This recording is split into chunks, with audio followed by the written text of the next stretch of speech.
Ladies and gentlemen, welcome back to the Freestyle Chess Championship ongoing here in February of 2024.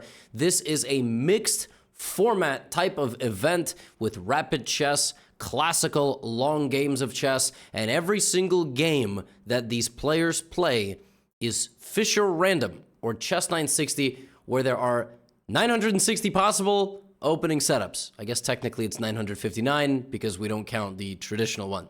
It's been a tremendous ride so far. Today I will cover the games from the 5th through 8th place kind of consolation bracket, but I will also cover games from the semifinals, and we really should not have angered Magnus Carlsen. I don't know if this man got mad, if he got inspired, or what. But oh my goodness. I will show you Ding Liren versus Alireza Firouzja. I will show you Vincent Keimer versus Gukesh, and I will show you Fabiano Caruana versus Levon Aronian. And for whatever reason, like, the cutoff here is just removing the Y and the G. I don't know what's happening on chess.com, but they're cutting off the Ys and the Gs from all the players' names. My friends, Ding Liren is the current reigning defending world champion of chess, and he is not having a good time. He has played 9 games, and he has 1 point. He made 2 draws, and he's lost 7 games of chess. And now he is in the bracket to get 5th, 6th, 7th, and 8th place. And he's playing Alireza Firouzja, and it is a very unique setup, by the way. So D4 is actually a king's pawn opening, right? This is the setup that we have. If you're wondering, like I said, Fischer random. You can look it up. A lot of different setups and so on. D4 played, and Alireza plays F5. So it's the Dutch defense, kind of. This is, in traditional circumstances, this is the Dutch defense. Players develop their pawns like this, and Alireza opens up the center right away, trying to get his bishop and his queen active. This bishop is active as well. Ding keeps the tension with knight to d3, trying to get his opponent to capture, maybe play e4. Alireza also keeps the tension, bringing out his knight to defend the center. Knight g3, and Ding's horse goes for a walk. All right, he's going to take his horse down the Old Town Road. He's going to ride till he can't no more. He's attacking this pawn on g7, which would then attack the queen. Alireza thinks for a bit, plays knight e7. Whoa. Knight, this is actually a fascinating position. Ding ends up going queen h4. Knight h5 is almost a losing move. Ding Liren is nearly in a losing position after 6 turns. And the reason is kind of insane. This pawn does not need to be protected because the knight has no way home. You cannot play g4 because I just go here. You have no way home. You now have to go in and perish. This is absolutely unbelievable. Ding plays knight g3, knight h5, and Alireza finds this beautiful defensive resource. And Ding has to go here, and now g5. And the reigning, defending world champion of chess is going to lose a knight after 6 moves. This is the cruelty of Fischer random. This is the cruelty of Chess 960, of freestyle chess, of Chess 9LX, or whatever damn branding they want to throw on it to make it more mainstream. F4, knight to h5. White is lost because there's no way to protect the knight. You can't take the pawn. You can't take the pawn. You get trapped. So Ding goes queen h4, g5. He's got to take, if you're wondering. He can't play here because he's just going to lose the piece. Maybe there was a way out. Like maybe he could have played queen g4. He could have went here, bishop here, knight g7. He could have lost the queen, knight here. Then he could have went like here, and yeah, there, tried to escape. No, g5. He takes, and he just straight up goes down a knight. He's just straight up down a piece. Like, there was one way to survive, and he did not find it. And, you know, again, he ended up kind of looking like a genius because he had a bit of an advantage, like, with pieces, meaning his pieces were very strong, and he was pressuring a lot, but Alireza goes here and just develops the rest of his pieces and castles queenside, and he's just up a whole piece. Ding has 1, 2, 3, 4, 5, 6, 7 pawns versus Alireza's 4, so Ding is not totally losing. But Alireza just brings out the rest of his, he just simplifies and starts an attack. And I mean, this rook over here is actually doing a huge amount of damage. The bishop is a sniper. White's extra pawns are not felt. And Alireza plays cleanup. Look at this. Knight d5. What a nice idea to take. You can't take back. Oh my goodness. You can't take back because of bishop b6. And Alireza cleans up. Queen h2. Ding resigns. Resigns because queen h1 is on the way. White just has nothing. You can't play queen d4. Because I go here and I get queen g1 and I win. And Alireza just wins. He just wins with black. I mean, that is completely nuts. What a defensive resource. Knight back to e7 saying, come and get some. And Dingley Run is now 1 out of 10. 2 draws and 8 losses. That is unfathomable. And today there was a screenshot because the players are wearing heart rate monitors. Just to, you know, make it more exciting for the fans. And there was a moment his heart rate was 160, which, like, I hope that's a glitch because 160 is like running. I mean, that would be really tragic if he had like anxiety or panic because of, I don't know, chess or something. I don't know. I don't know what's going on. I feel bad because I have to cover the games. You know? I don't know. All right, let's keep moving. Gukesh versus Vincent Keimer. Now, we will analyze the openings that the players are playing in every one of these games. So we will be taking a look at like what type of opening setup. So in this particular game, they chose this setup. All right. In this game, they chose this setup. But yeah, let's keep moving right along. So Gukesh, Vincent Keimer, these guys decide to attack the center right away. They try to open up the king and the queen.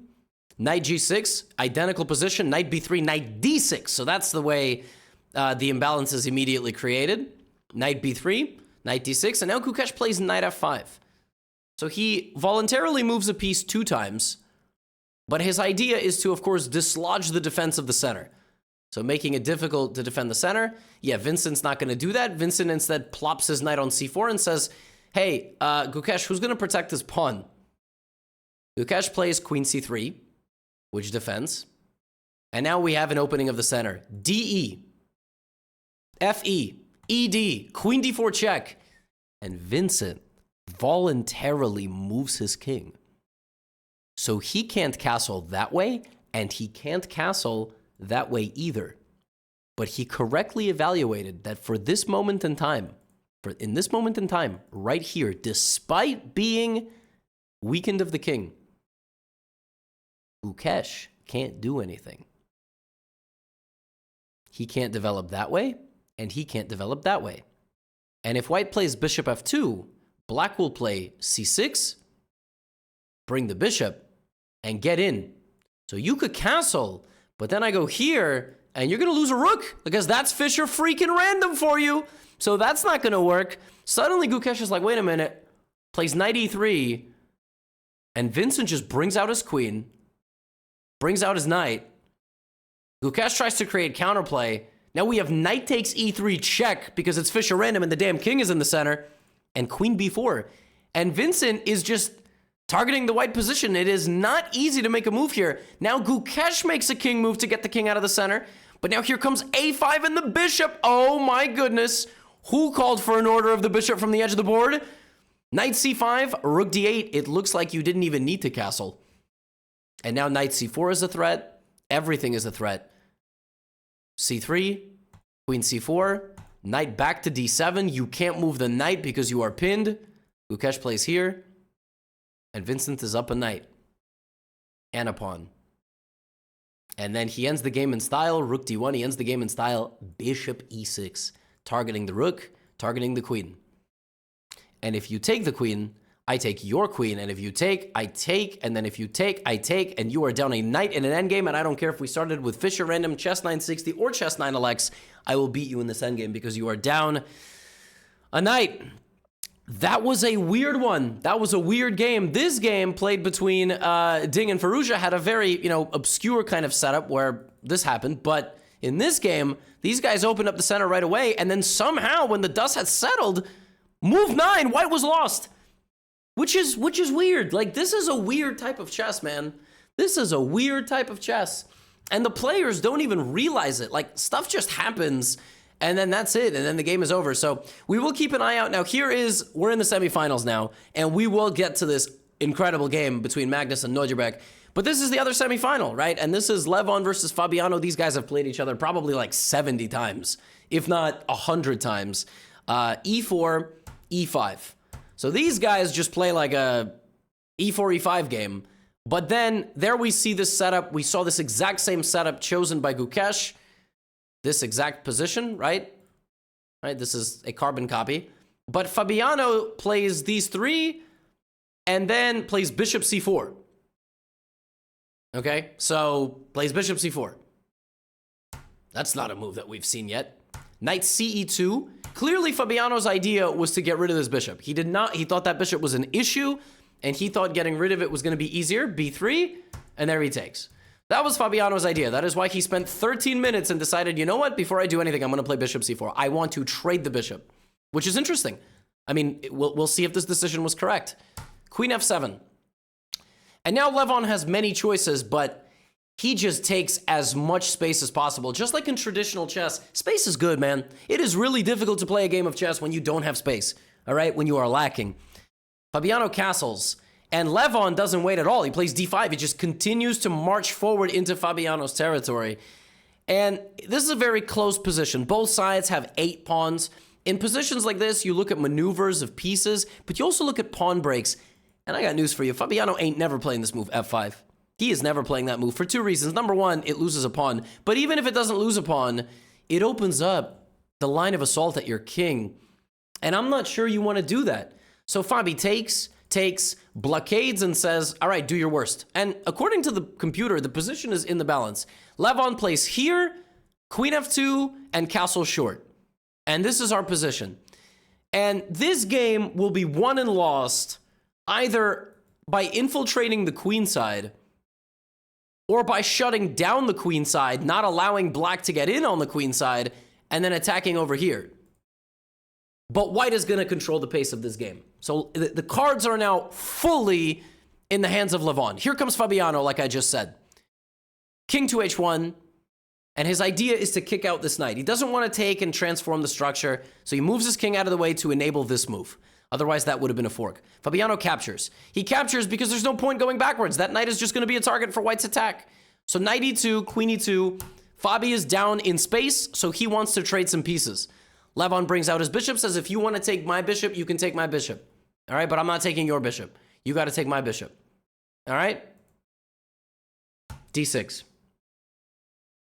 Bishop back to d2. Bishop into d4. And here comes rook d1. Remember I told you a while ago, controlling this? Black can't get in. So nothing in white's position is accessible. Nothing. Which means Levon has made the necessary preparations, and now the only way forward here for white is f4. You have completely and totally shut down the queen side. These rooks are symbolic. Fabiano braces himself, spends 7 minutes, finds the wrong idea. The right idea was apparently queen e8, queen d8, queen b6, for reasons I cannot explain to you. That is what the engine wants him to play, or rook b8 and bishop a7. Again, if you put Stockfish on trial in a courtroom, it wouldn't be able to defend its story. h6, however, is what Fabiano plays because he has an idea to create a defensive setup. But here comes Levon, and Levon is a monster when he gets creative and when he begins attacking. He completely shuts down black's position. And now, if Levon at any point is able to play h4, g5 and get in, he's going to win. So Fabi plays here. Levon doesn't trade. Fabi plays here. Levon does trade by damaging black's pawns. Now Fabiano was relying on rook to c3. We're going to see who's right and who's wrong. Queen g3, rook d8. Immediately he takes the file. He weakened d6. He made his opponent go here. Now he takes over. Rook d7, and there's h4. Levon calling the shots from start to finish. Rook c8. Let's trade. I'll replace the rook. Your knight goes to e7. I'll make a preparatory move. I'm not going to rush. Your queen goes back. Who's going to defend the pawn in the center that you put there a while ago? I got news for you. Nobody.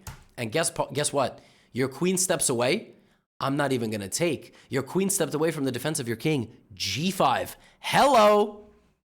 Knight g8 defending everything. And now Levon makes a very big decision. He locks the position completely. The point is that black will now suffocate. There is absolutely no way out. All of these pawns are now liabilities, because if we ever get into an endgame and I win one of them, it's over. So not only does your king have no breathing room, and back rank mate is always possible, now I turn my focus to winning the pawn in the center of the board. In this position, he could have just taken on d4, but he opted for this, and the computer doesn't even begin to realize that this is a really, really bad position for black. It's still trying to claim like queen d8, and there's a fortress, and black can't get in, and maybe this is what Fabiano should have gone for, but he goes here, and then they get the 40th move of the game, right? They get their bonus time, and Fabiano sneaks in, but that's not what he should have done. Apparently, instead of that, he should have went queen d8, put his queen on a5, and all Fabiano can hope for is perpetual check. This is the most miserable king and knight in the history of king and knight, ever. Queen b2, and Fabiano does get in and get a pawn, but Levon now has a complete clean slate. Yes, material is equal, but it's not going to be equal for long. Bishop c2, he gets the pawn on d6. You may wonder, why is Fabiano just not defending his pawns? c5. That's why. Because when Levon suffocated these pieces, that was for this. How miserable is this position? How look at you can't move. Your only move is to lose the knight, and you play h5, I play d7, d8. Best part is I'm gonna play d7, d8. I'm gonna make a knight. I'm gonna mate you. Not actually, because you'll go here, but it's misery, and it's just a matter of time. Levon just has to avoid perpetual check. He gets his pawn as far as possible, and he's gonna win the game because once he escapes perpetual check, the pawn's going. Fabiano resigns. What a game by Levon. What a game by Levon. He took this space advantage all the way to the bank. This game must have felt horrible. This must have felt like a root canal for Fabiano. Oh my goodness. And I'm a fan of Fabiano, but let me tell you something. Let me tell you something. I love that. I love that clip. This is hard. I mean, this is... Fabiano's got to get revenge tomorrow. Levon leads this semifinal 1-0. Now, again, I will just circle back to the opening in this game. Obviously, very obscure. Not a full setup like this. Not a full setup like this one. Lastly, we have Magnus Carlsen versus Nodirbek Abdusatorov, which, of course, is a very fun matchup of generations. Yeah. Here we go. Grob. Leave it to Magnus. All the other sheep playing in the center. No, obviously I'm not insulting the players. It's a joke. I'm just saying that everybody else is playing in the center. Magnus Carlsen sits down and he plays the Grob. And he wrote it on his score sheet too. His score sheet, they posted like, you know, him notating. I don't know why players still have to write the moves down. I think it's like for claiming 40th move or whatever. But he also said it was 2023. We've all done that. What is like the cutoff by which you should not be writing 2023 on your dates anymore in the new year? I don't actually know. So anyway, Grob. Nodirbek is a principled man. Nodirbek is the youngest ever man to win a world championship title. I keep saying this. He was 17 years old. Hoyifan is the youngest woman to have ever won she's actually the youngest person ever to win a world championship in any field, 16. And she won the overall women's world championship. Nodirbek won the rapid world championship at the age of 17. And he said many times, like, he doesn't, there's no respect there. He's trying to beat Magnus every game. Knight g3, f6, d4. Okay, wait. I beg your pardon, isn't this not protected? Yeah, absolutely. This is a pawn gambit by Magnus. Whose idea must have been f4 to take space. And if Nodirbek had played c5, I actually think Magnus would have just went straight up gambit style and just gotten an initiative and played like this. I mean, I have no idea, but I'm not exaggerating. He straight up is giving up a pawn. Maybe he would have gone gambit style right away. I don't know. I don't know, but what a move. What a concept. We have yet to see if it's going to be good or not. Nodirbek says, no, thank you. He says, you can take my pawn. Now, we do see this setup employed. You know, the world champions of the world playing the same type of structure over here. Now we have f3. So long-term, this bishop stays open. We're going to obviously move the c-pawn at some point in the future. And this bishop is going to stay open as well. And where are the guys going to castle? Because we've seen everything, right? We saw these guys just straight up strap a dynamite and blow open the center. We saw here tragedy as Ding ventured in and tried to get this pawn. These guys played a very unique setup. But what's going to happen here? Pawn takes, bishop takes, Nordjebek plays c5, and before Magnus can get started moving, he plays c4. So he takes the fight directly to Magnus and forces Magnus to give up his bishop, to damage Black's pawn structure, create potential long-term weaknesses, right? In chess, bishop for knight is not usually a good deal. But this is Fischer random, so nobody knows anything about this format. And the truth is, when you give up a dark squared bishop for a knight, inherently what happens? Well, white loses an attacker on the dark squares. Black loses a controller of both colors. Black loses a controller of light and dark. So after takes and knight b4, who's going to stand up for the light squares in the center? Right? Now we have c3. So Magnus now, by trading the dark squared bishop, will regroup and potentially create a fortress on the dark squares and target Black's weak pawn. Fascinating. So I just, I would love to know what goes in his head when he trades this and he plays like this. And now c3. Bishop f4 from Nordjebek. Apparently an error. Apparently it would have been better to play g6, negating the forward mobility of this knight. Then moving on with the rest of the game. But he opts for bishop f4, which kind of cuts the position for white. And clearly his idea was to reroute the bishop over here, where he thought my bishop is better placed than your knight. Magnus says, okay, f4. Let me wall out your bishop that you just put there. I love how this is just like a silent debate of who's the bigger idiot, right? Like, that's really what chess is all about. Even at 500, where you're both idiots. But, even at my level of chess, I'm also an idiot, and so is my opponent. So it's basically the idiot to make the last mistake. This is like, galaxy brain level chess. I mean, like, was it smart for Nordjebek to put his bishop? I don't know. f4. He castles long. Magnus brings the knight back and is like, okay, well, your bishop doesn't really have a role in the game. And by the way, I just want to say, what about d4? I mean, this looks absolutely horrifying if I'm playing white, but guess what? Combo, bishop f5, and I long castle too. So it's kind of like a bait, It's kind of like I'm baiting you in and I'm ready for the counterpunch. So Nordjebek decides I'm not going to do any of that. I'm going to spend 10 minutes and now I'm going to not allow the knight to come forward. And I'm also going to block your bishop. Magnus plays e3. So instant replay. Magnus took the knight on b6. Now look at these three pawns. This is very smart positional chess. c3, f4, e3. So now I've slowly put a bunch of my pawns on the dark squares. And I've left you with a weakness and doubled pawns that could be weak in the future. Nordjebek best move, queen d7. It's a very tense game, though. All right? He's got ideas of his own. He's going to go here and target this pawn. Where's Magnus going to commit his king, by the way? Magnus defends the pawn like this. Nordjebek puts the rook in the center. Now a big moment. White can actually already begin a fight on the queen side and castle that way. White can castle that way right now. Right? White could go this way right now, get the king out of the center. What is white going to do? Can he play bishop c2 and castle this way? Probably. So he could leave his king, castle that way, or start an attack. And it's all good. And he's got 40 minutes to figure it out. So he plays knight c2 and decides my knight doesn't have a role there. I'm going to reposition and defend myself. Nordjebek can also begin advancing, can double up his rooks, can bring his knight into the game. He opts for bishop to f8, rerouting off of this to the c5 square.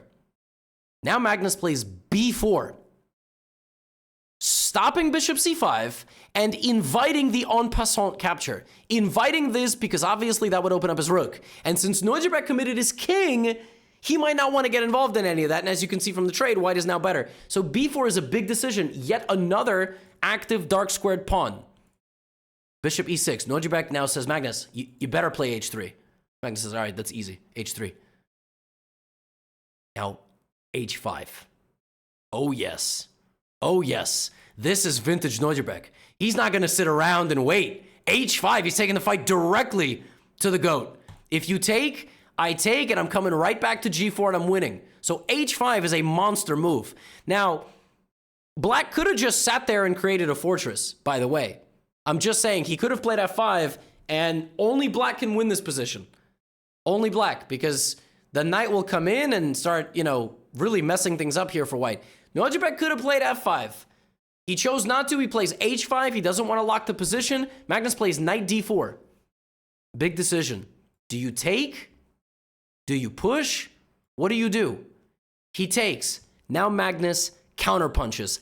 f5. Supported by the bishop, supported by the knight and the rook. Now, apparently, against h5, the best move was f5 right away. But obviously, Nordjubek wanted that. He wants to open up the position, and it's not clear for whom that is going to benefit, because then his bishop is going to reactivate. So very tense. f5. Nordjubek goes back. Magnus takes. Queen c7. Targets the knight. Okay. Queen f3 defends. Now Nordjubek reactivates the bishop. That was the entire idea of playing h5 in the first place. It was to bait all of this and now reactivate the bishop. Rook e1. Friendly reminder, Magnus never castled. His king is still stranded in the center of the board. Bishop g5, looking to get here and undermine the control of the position. Now Magnus plays a4. Whoa. We just had a massive battle over here. Now Magnus says, oh yeah? Now I'm going to attack your king. G takes f5. Bishop takes f5 check, which forces the king into the attack. But before we attack, we play rook e2, because rook e2 has multiple ideas. Maybe I'm going that way. Maybe I'm going that way. And apparently it wasn't even the best move. Apparently he should have played a5. Apparently he should have just went for the attack. Obviously he liked rook to e2 a little bit better. Now knight to g6. With the idea of knight e5, with the idea of knight h4, Magnus gives up a second bishop for a knight to then plant a new knight on the f5 square. It's knights versus bishops. Very complicated game. He's basically, though, slowed down the black position. All black can do is double on the e file or infiltrate on the h file. This is Magnus's plan. So if Magnus breaks in with a5, he's going to win the game.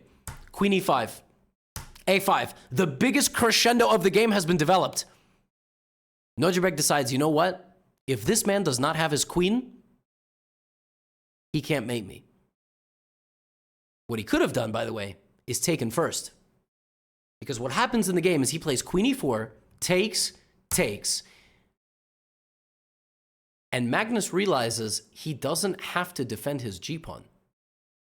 He can take on b6.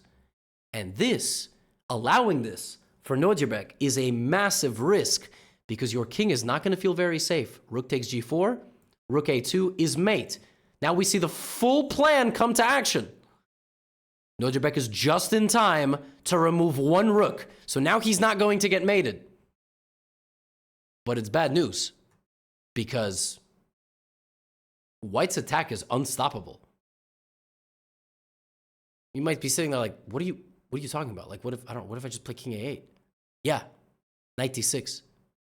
So knight d6, rook e3 check, king f2, you can't stop rook h8. Nobody can stop mate. And black doesn't have any moves. Like, black can play... Black doesn't have a move. Black is in Zugzwang. If he plays king c8, it's knight d6. If you take, it doesn't actually solve anything, because rook to h8 is still a problem.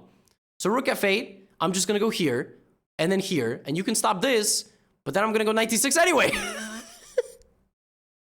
So somehow, after everything is said and done, Magnus goes here, and Nordjubek just resigns. The computer doesn't even realize how bad the position is. It doesn't realize. It doesn't realize that black is in a Zugzwang. The threat is knight d6, and there's no way to stop it. You can play bishop f4, then I play knight g7. You can take my pawn, then I go here. You can't stop rook h8. You can make a run for it, then I come here. Then there's rook e4. Then there's rook h8, king d7, knight c5, and I win the rook. At a minimum, the computer claims you could maybe try to defend this position, but obviously it's misery. So the big mistake by Nordjubek in this ultra-tense position, the second Magnus arrived on the queen side, what he should have done is taken first. And then the queen trade was correct. Take, the king would have had breathing room, but he rushed, and all it takes against Magnus is one mistake, AB. That's it. Because the endgame is lost. He probably thought I'm getting in as fast as possible, but he actually could have respected this and taken. Maybe he didn't like something else. Maybe he didn't like this. Maybe he didn't like, the opening of the B file. But that was the one mistake. Magnus wins a very nice positional back and forth game. I love when Nordjubek and Magnus play. And tomorrow, Nordjubek has to beat Magnus on demand. Fabiano has to beat Levon on demand. Black loses in both games of the semifinals. And black won over here and over here. But 5th through 8th place is tough to play for, so because you kind of know you're out of the running. But that's all I have for you today. Now get out of here.